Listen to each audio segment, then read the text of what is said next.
Well, good morning students. Today we are going to start a very important topic related to sound. We have already studied that sound is a wave.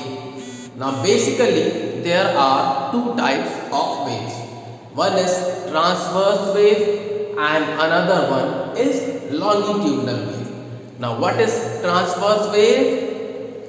When the particles of the medium vibrate perpendicular to the propagation of the wave, then it is known as transverse wave.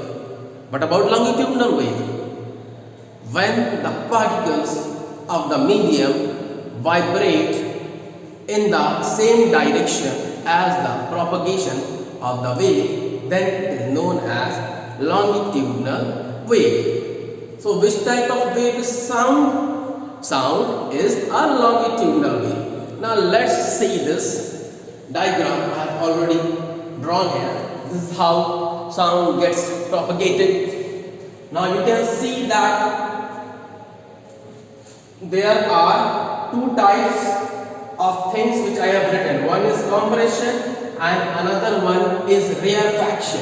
What is rarefaction and what is compression? Compression means the area where the density of the particles present in the medium is high. That is compression. And what is rarefaction? Where the density of the particle of the medium is low. That is rarefaction. And you can see this is how sound gets transferred. Here compression, there rarefaction, then compression, then rarefaction, then compression, then rarefaction, right?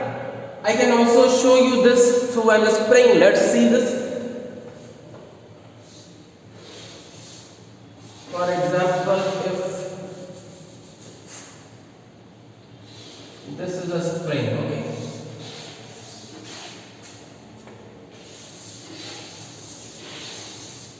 Okay. Now, so you can see that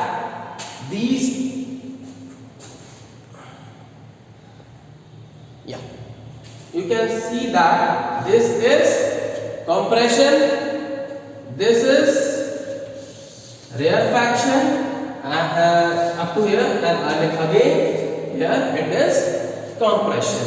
So you can clearly understand that compression means that density of the particle of the medium is higher. This is what is shown here. This is what is shown here. And what about rarefaction? Rarefaction means density of the particle of the medium is lower, and this is what is shown here, and this is what is shown here. So let's meet on Zoom, guys.